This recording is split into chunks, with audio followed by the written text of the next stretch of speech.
నమ శివాయ. ఓం నమ శివాయ. ఏం చెప్పుకుందాం ఈరోజు? మంచి స్టోరీ. రోజు రకరకాల కథలు చెప్తున్నాం కదా, సరదాగా కాలక్షేపానికి చిన్న కథ, రిలీఫ్ కోసం అప్పుడప్పుడు రకరకాల కథలు. ఇప్పుడు ఒక చిన్న నవ్వుకోవడానికి సరదాగా ఉండే చిన్న కథ.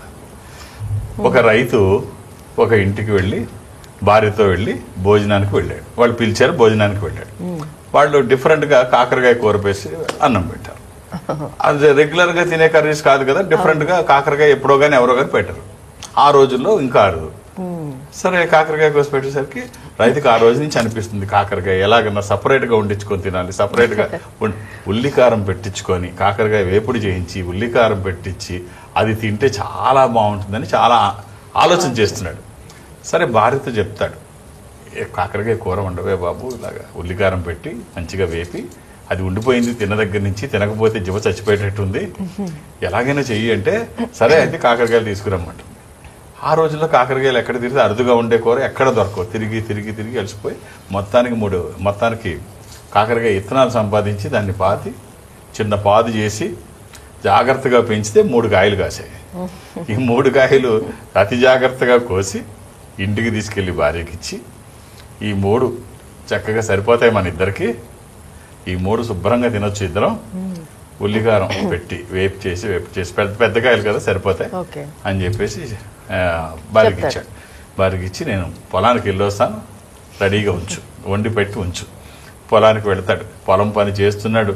ఈ కాకరకాయ వేపుడు మీద ఉల్లికారం మీదే లాగుతుంది, కాకరకాయ ఉల్లికారం మీద. ఎలాగైనా తొందరగా వెళ్ళి అది ముందు తీసే కోరిక తీర్చుకోవాలని.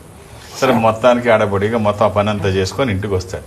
ఇంటికి వచ్చేటప్పుడు ఇక్కడ జరిగింది ఏంటంటే భర్త వచ్చే ఇంటికి వచ్చేటప్పుడు చక్కగా వేపుడు చేసి ఉల్లికారం పెట్టి రెడీ చేసి మొత్తం అవుతుండగా అబ్బా ఆ వాసనకి భలే ఉంది ఉల్లికారం కాకరకాయ వేపుడు, అసలు టేస్ట్ ఎలా ఉందో చూడకుండా తీరా అంతా వండిన తర్వాత బాగోపోతే తిడతాడు.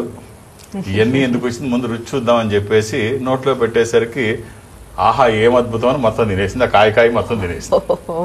కాయ మొత్తం తినేసిన తర్వాత మళ్ళీ వండుతూ ఇంత బాగుంది కదా, నా వాటా ఇందులో ఉంది కదా, నా వాటాకాయ తినేస్తాను. ఒకటి రుచి చూడడానికి తిన్నది, రెండోది నా వాటా కూడా తినేస్తానని రెండోది తినేసింది.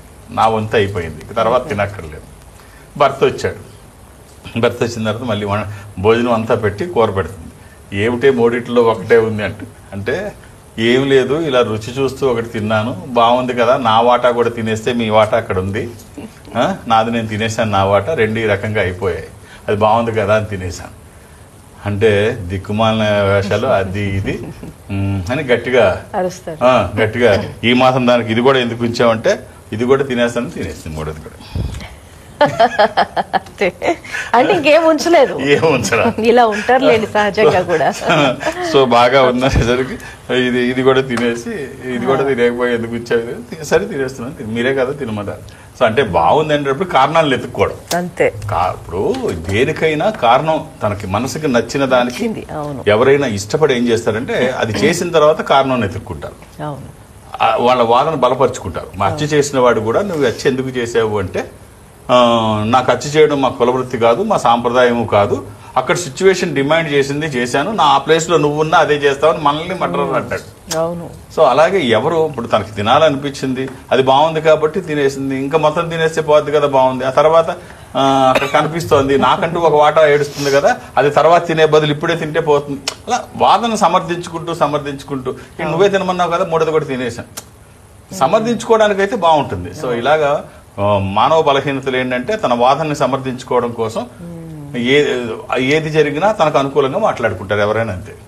సరదాగా కూర గురించి చెప్పుకోవచ్చు కానీ వాస్తవంగా ఏమైంది అంతే, ఉన్నది కూడా పోయింది అన్నట్టు. రైట్ బాగుంది. ఎవరైనా ఇలాగే వాళ్ళ వాదన బలపరుచుకోవడం నిలబెట్టుకోవడం కోసం ఇలాగే చేస్తూ